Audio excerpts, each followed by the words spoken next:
Dragonshire. So, well, second attempt. First time we came into this game or into this series, it turned out that Yasuo apparently has some internet issues. I was also highly distracted because it seems that Toho the Killer thought, you know what, guys, we need another ban for the next round of Meta Madness for the second qualifier. So he came in with a big gifted sub-train there, and damn, so big thank you. And a shout out here also for everybody that watches this on YouTube to him. But Dragonshire is our first map in the best of 3 series at hand now, and we got the Saboteurs again, and they got sent packing into the losers bracket. It was one of the upsets that happened on the first day of qualifier number 1 in the winner bracket. The Saboteurs were sent into the losers bracket, I believe, by the Cats, if I remember correctly, and now they go up against Team Ash, who just demolished their last opponent in the losers bracket. So, yeah. Personally, very, very curious to see how the blue team is going to perform here now, because yesterday was an upset. It was a huge upset, and I really want to see now how this is going to translate into our losers bracket match here. The games were awesome, and a lot of these matches that we see between the teams are also a lot more closer than I expected. Now again, just to sum this up also for people that have just tuned in, or maybe just watched this video first. So we are in the first qualifier for Meta Madness 8. We have $2,000 of prize money on the line, all financed by me this time, so there's no major sponsor or anything behind that.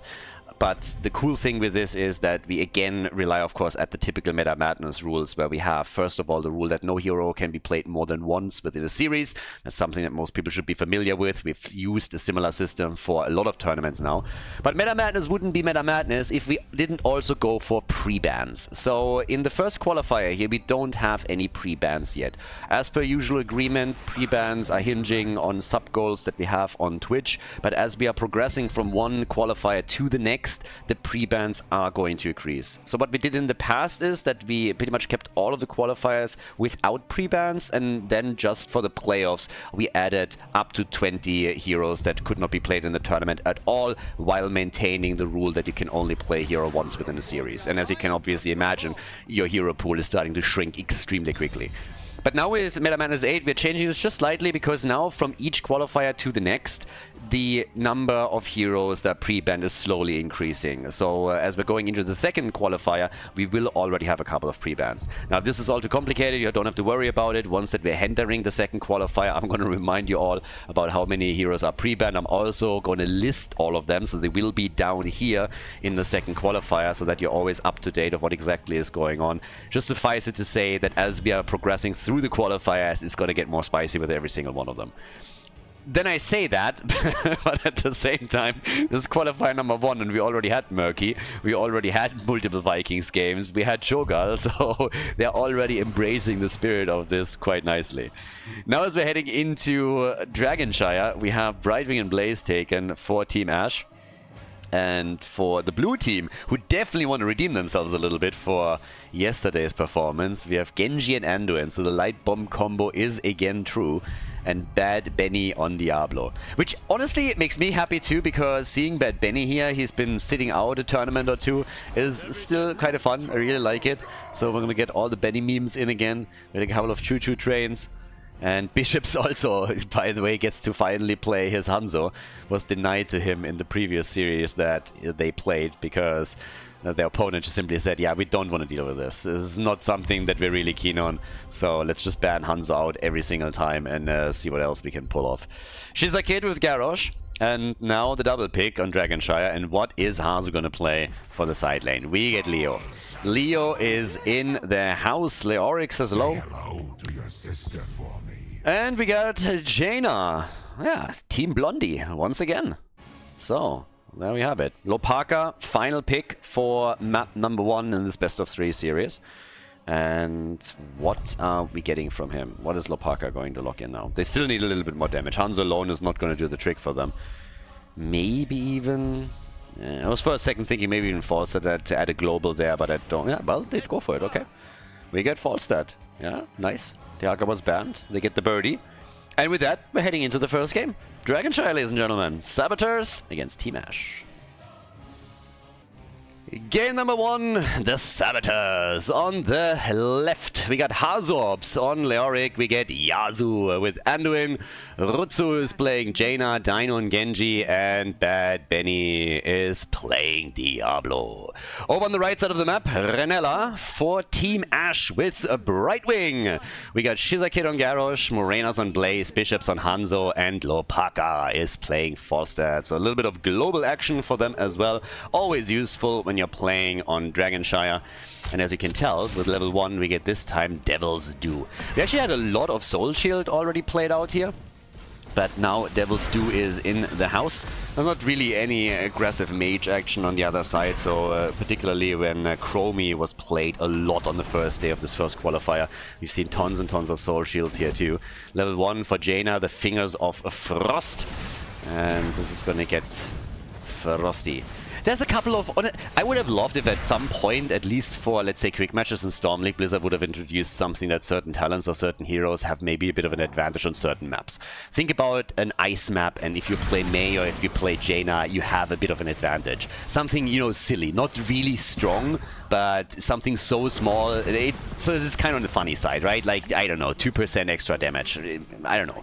You can tweak it however you want, but it would have been kind of cool. Or if an ability that you have that has a particular frost theme, or some, I don't know, some desert ability that you play on Forehead or whatnot, if that has an extra layer, an extra synergy, something specific for that map, even if it's just a different graphical animation.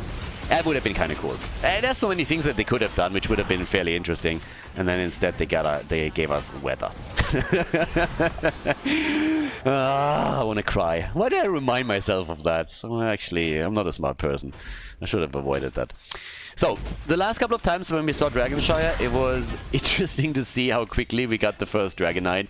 It felt that every single time there's a team that in the early game is just going to completely brain fart through it and lets the opponent pick one up for no cost whatsoever. Question, of course, now is, are we going to see the same thing here? Or do they all just wisen up and give us the fights that we want and that we deserve? Orsin's Renewal and the Paralyzing Rage are in.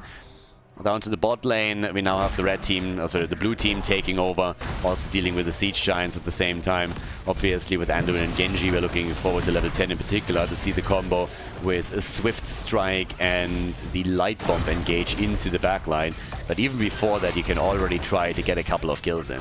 And I am watching the blue team in particular. Now, Team Ash is strong and has shown some very cool games already. Jaina actually dying first at the bottom of the map now that Falstad flew down.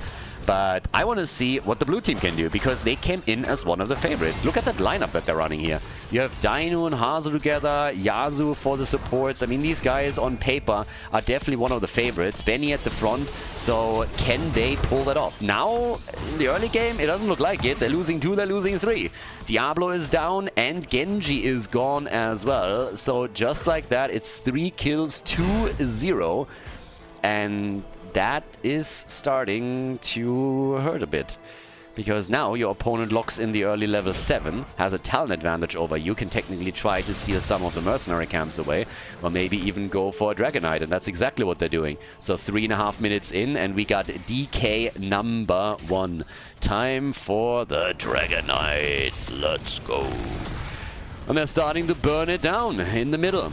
Now, if you get an early game Dragonite, again, what you kind of want to do is you just want to make sure that it doesn't get destroyed by your opponent. You don't want to run into those towers. You're playing around the Dragon's Breath. You're playing around the cooldown. You're just trying to force them into the middle or wherever to defend, and you just get one Dragon's Breath through after another until the Dragonite expires. That in and of itself already gives you a huge advantage.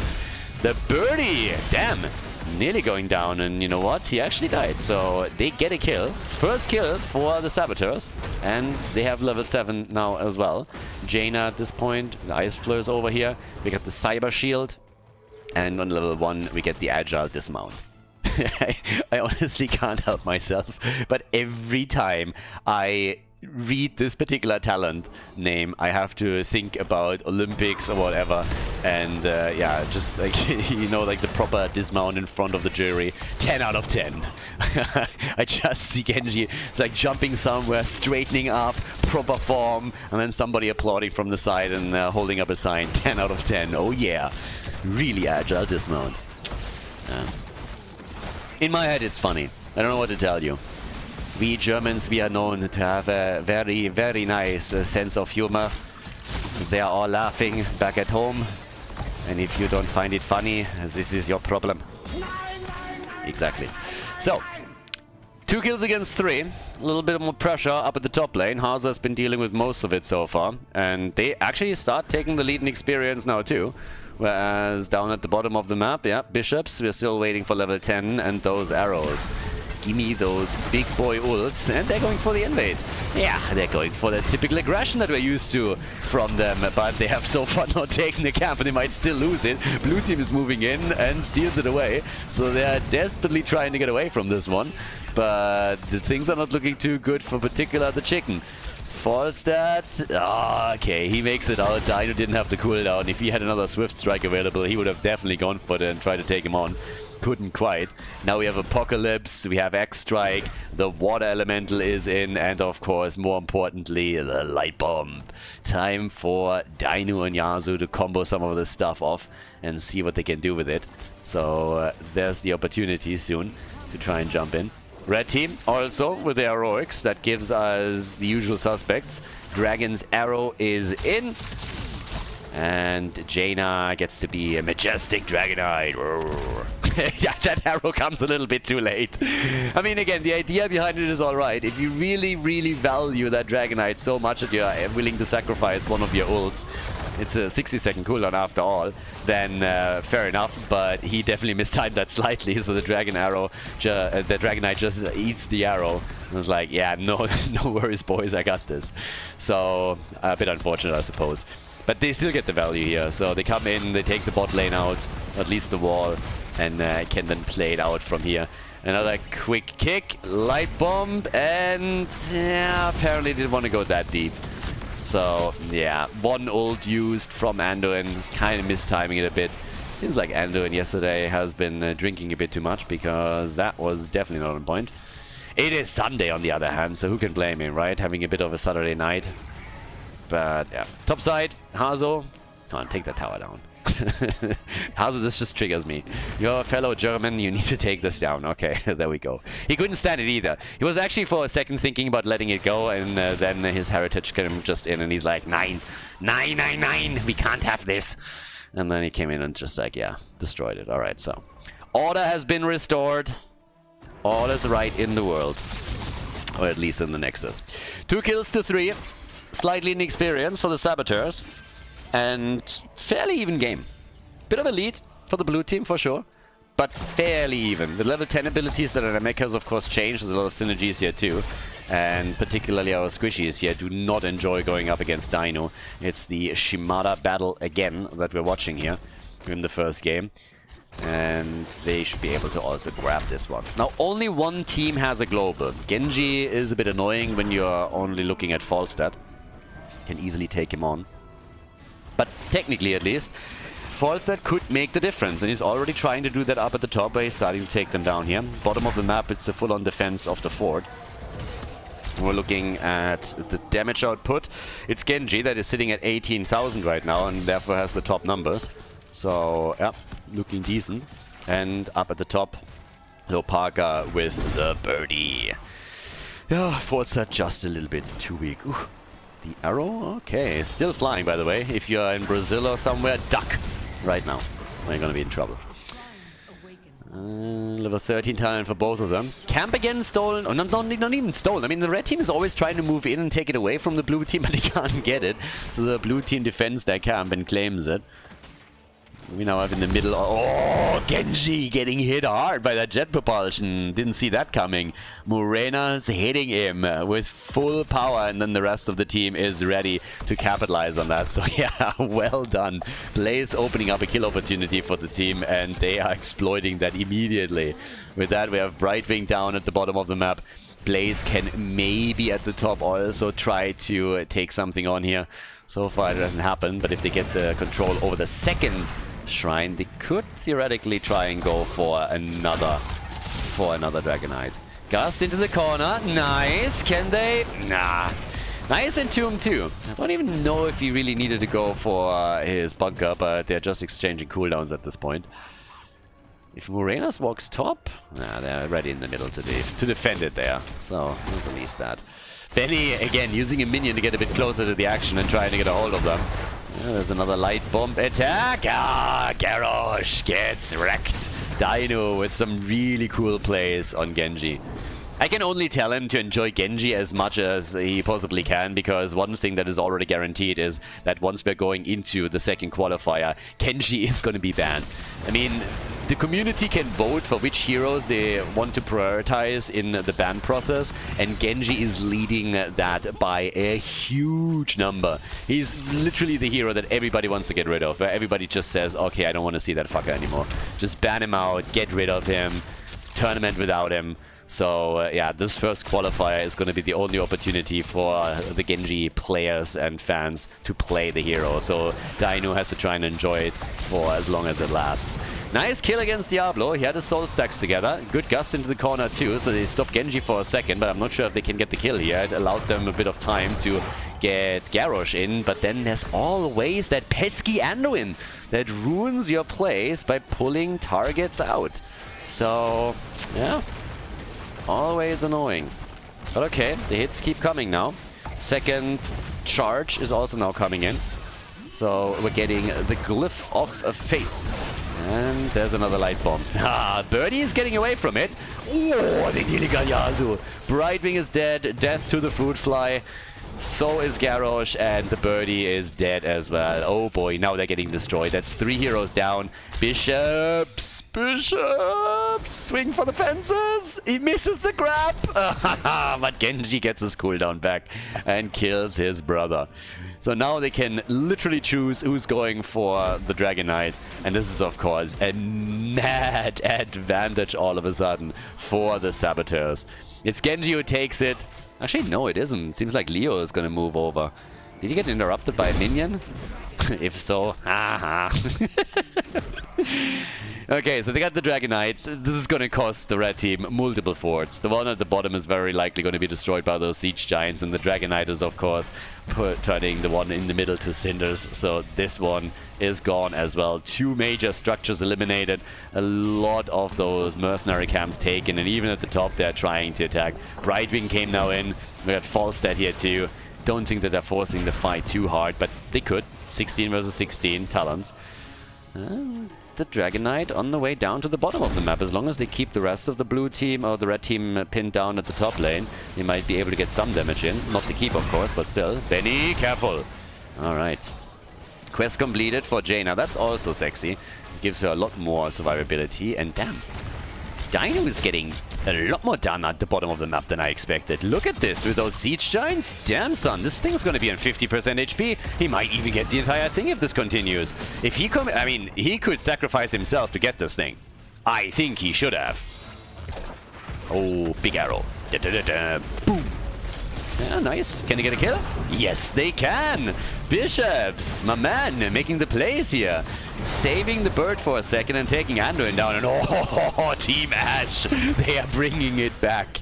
Yep, they're bringing it back. Nicely done. The problem is that they're also losing the game at the same time, and that's kind of unfortunate.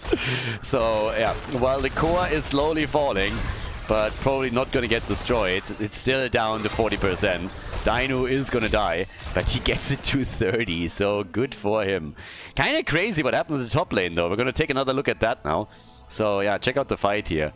So they came in, Anduin is dead first, then they're killing the birdie, but then with Apocalypse and everything that the blue team is throwing against them, they're still not able to win the fight. It's a 5-man wipe at the end of the day. Blue team still with a bit of a lead in experience and hitting the earlier level 20, but at least it allows the red team to fight back a bit. But of course, 33% on your core is not really looking good. That's actually pretty bad. 41,000 damage for Hanzo. Yeah, they can take a fort down at the bot lane, but let's face it, if at any point the Saboteurs are able to get on the core, they should be able to take this one on. So yeah, it's gonna be tough. It's gonna be very, very tough to turn this around in any meaningful way, shape or form. The bird at the top protecting their last fort, and they're now going also for the camp at the bottom of the map. Which is honestly kind of important too, because if you're thinking about it, the bot lane is still under pressure, right? They don't have a keep. The opponent still has their own keep standing, so there's going to be catapults. Falstad gets caught at the top. The arrow again too late. I mean, it's literally a cross-map arrow from Hanzo. What else was he supposed to do here? So that one doesn't hit. Even if it did, most likely Falstad would have still died, but they needed this camp at the bot lane. First of all, they needed the experience. Second of all, they need to protect this lane against the catapults that they have to eventually deal with directly. But now the bird is down for another 38 seconds, and, well, even with level 20 talents finally in their hands, it's not guaranteed that they can prevent this Dragonite from being taken. The only one that hasn't died yet is Blaze, by the way. He's the only one. Falstad needs to be back. I don't think he's going to be there in time, because it looks like Shizaki is going to fall now. And that means staggered deaths on the side of Team Ash. Yep, there it is. 10 kills to 11, and this is pretty much the worst case scenario now. 2 heroes down for the red team. Falstad will be back in a moment, but that alone is not going to change the fact that they have to wait another 50 seconds until Garrosh is on the board too. So yeah, this one hurts. Unless they are somehow able to use the global of Falstad to try and run around them a little bit. Maybe delayed, you know, just enough so that they can get Garrosh back to business. Leo is at the top, so this is a 4 versus 4 essentially. Gus is already in, buying them a little bit of time, but Hanzo is dead. Dino gets another kill, comes in, takes him on. Now they have double control. Hazu is moving into the middle to grab the Dragonite, and down at the bottom of the map the fight is not looking too good for Team Ash either. They're losing way too much here. Dragonite is about to be grabbed. The fight is also not going their way. This is disastrous right now for the team in red, for Team Ash. They're losing Falstad. They're losing a Blaze, and of course now they're also going to lose the game. Garrosh is back, he's the only one, so yep, that's going to be the lead for the Saboteurs here in the losers bracket. So another losers bracket, best of 3, and an easy victory with 14 kills to 11 now towards the end. 17 minutes into the first game of the series as the blue team locks in the W on Dragonshire. Before we head into game number 2, make sure that you subscribe to the channel if you haven't done it yet, so you don't miss out on any future content here on Khaldor TV. Infernal Shrines, map number 2. I've been here twice already. Yasu keeps disconnecting. I mean, at this point, they're sabotaging my lobby. That's probably where the team name comes from. And honestly, sometimes that sparks interesting discussions in Twitch chat. The only thing that was sparked here, though, was that somebody... I didn't watch BlizzCon. I don't care about it. I don't understand how people still pay for BlizzCon, how they would pay for a ticket, pay for a flight, or travel in general, and then hotels. Blizzard has hit rock bottom a long time ago, at least so I thought, but then I learned just now that they apparently invited Amun-Ra to BlizzCon, and it is just insane to me what has happened with this company. I've been making fun of Blizzard for years now, and even I didn't think that they would sink this low. This is the company that desexualizes half of their characters, and then they invite titties to BlizzCon. And, like, what? Like, I can't. I'm broken. I'm seriously broken here. It's just like, how low can you sink as a company? Unbelievable. It is incredible. Okay. Yeah. And people just accept that, and they don't see any contradictions there or anything. It's just like, no, we totally support that. So yeah, if we are an Infernal Shrine, so we can focus on better things. We can focus on more amusing things. But oh, my heart is broken. My mind's broken. I thought I already came to terms, you know, with Blizzard being trash and the company that I grew up with, that I loved, to not exist anymore, to be destroyed. But apparently I'm not there yet. I haven't truly hit rock bottom. We get my F. I'm happy about the my F pick. I really am. Infernal Shrines are our second map, and the Saboteurs finally found their rhythm a bit, and I like it. So we have them now just coming in strong with victory in game number 1. This is the losers bracket, of course. The 10 heroes that were available in or were played in the first game cannot be played again. And now we have Maiev against Sylvanas and Dehaka in the early stages.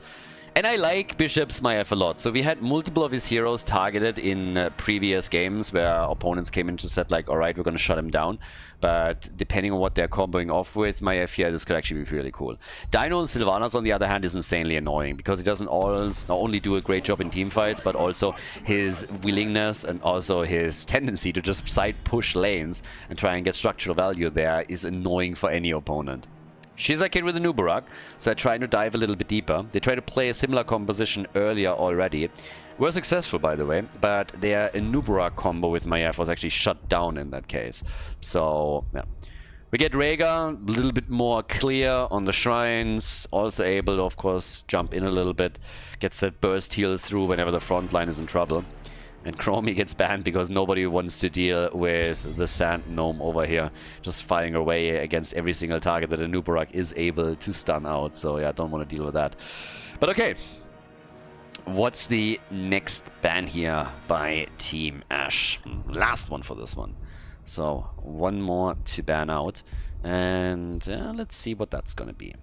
Because right now, what do you get rid of? They get rid of Tracer. Alright, so Sylvanas is already in, and they looked at this and they said, like, let's get rid of Tracer. I personally thought that they would try and limit maybe the tank pool a bit. Obviously, one of the issues is that whatever they ban right now, the opponent still picks before them, so you can make that work in your favor. Which is essentially what they're currently doing here. Yasuo for the heals. Could really also go for something along the lines of even Deckard Cain. I mean, if you can control Stukov too, if you can control these entrances into the shrines, you can really just control choke points and try to make them a death trap for the opponent's team. But they go Uther here. It's actually quite interesting. Uther as a solo heal apparently. Most of the time when we get him, he is played as a main tank with a second support backing him up. We've seen him, of course, a few times also as a solo support, but it is kind of rare. It happens, but not that often. And we still have enough supports around. Malfurion should still be up, if I'm not mistaken. We have Deckard Cain. Now we get Vala on the other side and Yrel, so apparently they really liked the way this was going in one of the previous games, and that means a Nubarak and Yrel, a little bit Korean style, something that we've seen a lot in the days of HGC in particular from the Eastern teams. So Nubarak, Yrel to really dive in deep, together with Maiev this time too, and that is going to create a lot of space for Vala to really unleash the damage and try and take him out here. Whereas Rotsu is our final pick for game number 2, which is match point number 1, and he goes for Kerrigan. Okay, now Uther makes a whole lot more sense. That Divine Shield is definitely going to benefit her greatly. Infernal Shrines, map number 2 in our best of 3 series in the losers bracket of qualifier number 1 for Meta Madness number 8. Saboteurs in the lead. Team Ash has a chance to bring it slowly back. Over on the left side, we have them in blue. Hazuops with Dehaka, Dino and Sylvanas, Yasuo with Uther, Bad Benny on Myrden, and Kerrigan, played by Rutsu. Can you explain to me, by the way, why Uther has these steel blue eyes? I mean, why exactly is that a thing? I mean, it's kind of creepy, honestly, when you think about it. It's not like he has normal eyes and they're a little bit blue, but I mean, his eyes are literally bluer than Yrel, so it's kind of nuts. This guy has laser beams here. Yeah, he looks a little bit like Superman's dad or something. On the right side of the map, we get Renella on Rhaegar, Shizakid on Nubarak, Bishops on Maiev, Morenas on Yrel, and Lopaka with auto attack Vala. Trying to go for those stacks again. Hit him, baby, and hit him hard. Oh, yeah. So, let's go. I mean, I have green-gray eyes, and sometimes people mistake that for blue, but Uther is out of this world. I mean, damn, son. It would be kind of cool if you had, like, an evil version of Uther, honestly. Just give him a skin, come in, and make those eyes red. Can you imagine him? Just look at the portrait and imagine him with red eyes. That would be evil incarnated right there. That would just flip him as a character completely. Then he changes his abilities a little bit. I mean, I would be all here for that. Fallen Uther. Not like that righteous little turd over there. Nah, just make him evil for a second. And they're evil already. Kerrigan is coming in. Rutsu with Kerrigan gets the first kill thanks to Sylvanas chipping in and going for the kill steal. So, yep, they get that. That leaves us with a slight advantage for the blue team that they immediately use to go for the Khaldor camp and lock that in. So they steal one camp away. And they have taken full control over the map already. Oh, that hurts. No. Yeah, that is, of course, rough. If Vala dies this early in the game and loses... Vala just lost her first Gambit stack before she got a single stack for her level 1. That's what happened there right now. So, that's a bit bananas. Yeah, that was pretty quickly. So, kind of hurts. But alright. In the meantime, we have up at the top lane, Hazu still doing his one-on-one shenanigans. And then Muradin also sitting tight here with the Reverberation. And they're going again for my F down here with Vala now locking in Death Dealer. Why do I have no visual indicator, by the way, for the Gambit? But yeah, either way. So, with that said and done, we now have also two camps actually still up. So I'm a little bit surprised that the blue team didn't try to take more than that. So they didn't come in and try to claim any additional ones. They could have easily gone for the one at the bottom of the map and then take their own, walk away with 3. But they still have those 2 kills. They dominated the map. They have a bit of a lead there. And right now, we're already looking once again at another kill opportunity for the blue team, which they just barely miss out on. Urel survives, but it showcases again how impactful Kerrigan can be here, even though in this case now she's on the run. Kerrigan is there and she's like, team, I need to get out of here. Urutsu is not gonna make it. If somebody would provide him a bit more vision, then maybe, but yeah, it's not happening. So it comes in, survives a little bit longer. He's just delaying the inevitable, runs into a tower, and even Muradin died.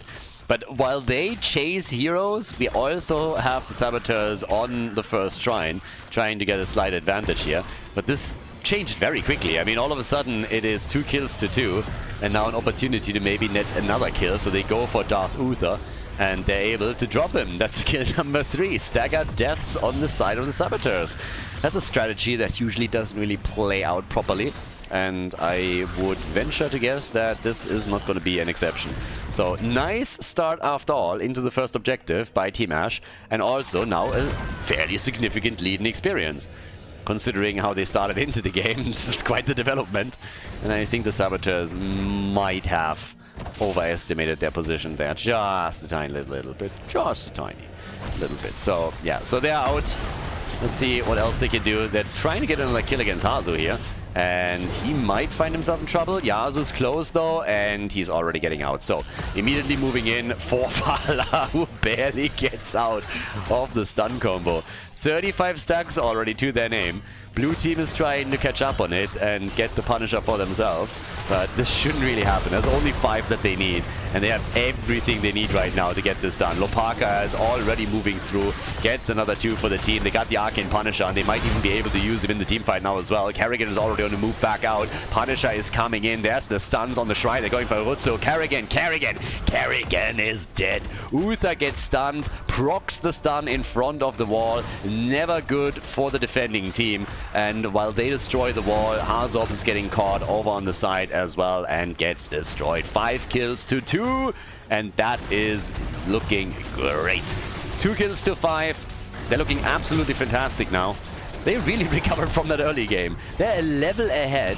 They have a continuous numbers advantage in these fights. Now Bad Benny is again in trouble and barely makes it out of the fight. But with that defense, it also meant that they had to abandon the fort for a second. And now the Punisher wants a piece of the action, jumps in, takes on Sylvanas, and Vala finishes the job. So things are looking much, much better all of a sudden for Team Ash. They're about to hit level 10 abilities as well. This is starting to get a bit bonkers here. I mean, really? Are you serious? I mean, somebody's gonna dive in and take it out now, but that's a bit of a meme. That's a huge meme right there. So, I gotta say, this comes a bit unexpected considering how the first 2-3 minutes of the game went. But we are now 5-6 minutes in, and things have changed dramatically. The blue team is struggling to catch up in experience and get to a proper point where they can have a good chance of making their way back into it. With level 10 abilities, of course, we can expect the dynamic to change. They took down the fort at the bot lane now finally, so they have an advantage there. And Dino is doing what he loves to do, what I also highlighted during the draft. He just rotates over towards the lanes and is doing his thing there, pushing out those structures a little bit, doing a bit of damage. But while that happens, they catch Kerrigan first in the middle of the map and take her down. Still no level 10 for the Saboteurs. And yeah, Mirrodin also cocooned and had some trouble there. Vala not really relying on too many stacks by now. She's only at 38, doesn't really not too great. Cocoon is out again. He has level 10 abilities, so finally a chance for the blue team to fight back. Hazu missing the tongue though, and Vala slowly starting to get some stacks on her level 1 quest talent. Next objective is going to spawn topside. So they're going to have the next shrine up at the top. And they're also trying to take another camp away from the opponent's team. So, yeah. Slowly and steadily starting to set themselves up for a really, really nice mid-game. And they still have that numbers advantage, sorry, not numbers, the talent advantage or the level advantage over the opponent's team, which could very easily evolve into a talent advantage. I mean, if they get 13... Question is just if the blue team can catch up. Depending on when the shrine gets announced, the blue team might be down a talent here, but it seems like they're going to have enough time to get all of the experience together. So yeah, shouldn't really be that big of a deal. Yeah, unfortunately missing the stun here with the Rain of Vengeance, but still no problem for Urel. She still got out of this. Ultralisk is also unleashed. Kerrigan is jumping in again, looking for a setup. Ult from Urel, and now they're turning it on Bad Benny, who has to pop Avatar quickly. Even the Divine Shield gets thrown out onto Budget Gimli, because he was close to dying there. And Vala in particular really had a hard-on for him, coming in and just bombarding him with one arrow after another. Now the shrine gets announced, and the time is not working out for the blue team after all. They're gonna at least start into the fight over the objective with a talent disadvantage. So, at least initially, this is gonna get a little bit better for the red team. Team Ash trying to force game number 3. And of course they are. If they lose here, they're out of qualifier number 1. They will still go home with a few points for the leaderboard to try and qualify for the playoffs. But it would be much, much better if they could at least reach the next round here. Urel gets destroyed by Sylvanas. Mirrodin for a moment, also in trouble. The Haka coming in from behind, and now it's a 5 versus 4. And this is bad news. Mirrodin needs to die, and he does. That gives him a fighting chance, but this battle is by no means over. Yasuo back to business. Rega too late with the Ancestral. He dies. Did not use his ult in time, but Sylvanas falls to the RNG arrow from Vala. Bishops is thinking about going for Yasuo. It's a 3 versus 3 on the map. It's crazy.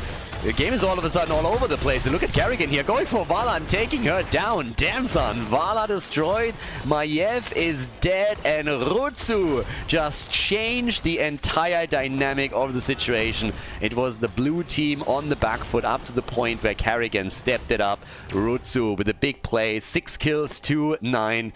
And at the top, Dehaka already making his move for the objective, for the next Punisher. Nicely done. Yeah, that is looking damn good now. Looking at the damage numbers, just to give you guys a bit of an idea. Vala is at 19,000. Now Kerrigan is sitting at 21, Sylvanas is sitting at 20.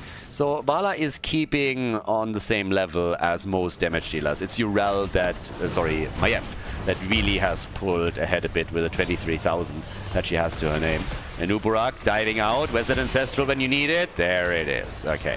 Gets it out in time. That one was important, but they go for Bad Benny. Divine Shield on him again. Frozen Punisher is taken. Blue team gets it, but a lot of ults that they just used.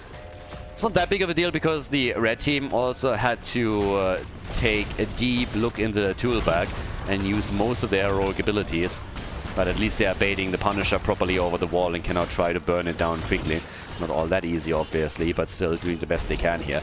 Experience is nearly dead even for the two teams, but only one team has lost a fort thus far, and that is the Saboteurs. They lost the bottom fort.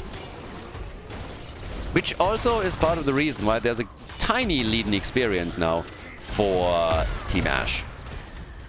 Yeah, more camps about to be taken. We can take a look at the experience, actually. So passive experience, you can already see that's an extra 1,000 that they have. Even in hero experience, the red team is ahead. It's the minion experience, once again, where the team is struggling. Urel down, couldn't even use her ult. Now the camp is stolen. Maiev is dead. as typical for Team Ash, they went aggressive, they went for the fight. It could have played out in their favor and give them a big lead, but instead it backfired, and it backfired hard, and now they're just losing way too much. Once again, it is Vala that falls. Level 16 is now in the hands of the Saboteurs. They have the camp, and now they have all the time in the world to take a few structures down here. Not only the fort in the middle, the Haka is moving towards the top already. Very likely that he's going to be able to destroy this one too. We now have Benediction in, we got the Dwarf launch, and Sylvanas is already together with Muradin at the bottom of the map and doing their thing right there. So, looking really good now for the blue team. They've all of a sudden propelled themselves forward by nearly an entire level. I don't think they can get the fort at the bottom, but up at the top it's of course not a problem. Particularly since Hazops has also gotten some assistance from Rutzo himself. And the situation has just completely changed. With 9 kills to 9, we now have pretty much a level lead for the blue team. And they've taken 2 forts out, so structurally they're ahead, they're ahead in experience, and they are controlling most of the map right now. Going for the top mercenary camps, could literally start stealing away the shaman camp here. And that's slowly starting to paint the map blue. So one hit after another, they're coming in and trying to take the map on. So far with great success, setting themselves up for the next fight over the objective, which is going to be in the middle of the map. Meaning no fountain and no retreat point for the red team. They don't have that anymore. There's no fort in the middle, there's no fountain there any further. We get Manticore also on level 16 now. So Vala still died a few times and therefore lost auto attack speed. But she has 96 stacks. It's going to get a little bit more in a second. And yeah, then we'll see what exactly they can do with her. Because if Muradin falls early in the fight, if they can somehow burn him down, thanks to Manticore, that would change things quickly. Bad Benny has already been in trouble in a few fights. They had to use the Divine Shield on him several times before. So there is definitely a chance to make that work. And this is one of the few fights in the near future that Team Ash has where it will be even talents for the two teams. And they're diving for Muradin already. So it was a bit of an anticipation dive that we saw from him. Burrowed straight into that bush, and now they have the better position for another second. The Haka isn't here yet, but he'll come in soon. Sylvanas is trying to burn out a few more waves at the top to make sure that the camp they just took a second ago will do damage to the red team's keep eventually. But this is going to be a really important one for Team Ash. I mean, they gotta win this one. Stuns are already out. The Arca is in, misses the Tong, but the Kerrigan combo hits hard. And Anubarak is dead. Anubarak is gone. Muradin jumps out. He's still alive. At least Urel was able to use her ult, but this isn't looking good for Team Ash. They are falling apart here. Anubarak dying this early. Huge problem for them. And now the objective should go once more to the Saboteurs. At the top, they're trying to defend, but there is the lead in experience. The next level on the list for the blue team is going to be 20. So we're going to talk about the Storm level advantage in just a bit. And they're even looking for additional kills. The Tong connects. Hazu perfectly aiming that in. Bishops is trying with the disc to save Rhaegar, but that's not happening either. So they are definitely losing ground by the minute now, and it's not even close. 35,000 damage for Kerrigan. Rutsu is putting the backpack on today. The man has calves that are absolutely insane. Those things are sculpted. He's just carrying the team to victory here. He packed everybody into the backpack, and now he is just carrying them hard. One stun after another, and then always the follow-up there, particularly, of course, from Sylvanas. They're coming in again with even more stuns. I mean, they got Bad Benny for another stun. They got also Uther for another stun. It's just like CC train all day, every day, with Sylvanas chipping in the damage, and even the Punisher every now and then saying hello.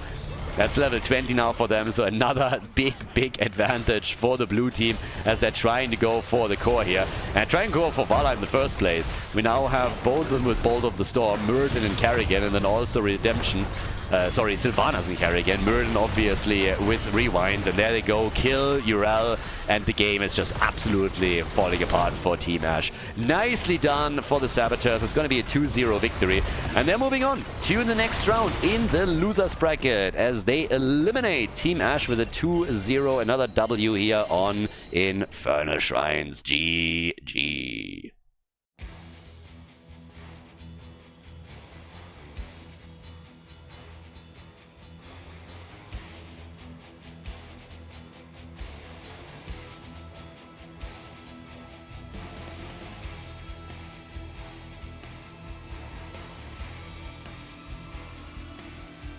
Thank you everybody for watching the video today. I hope that you enjoyed the show and the commentary.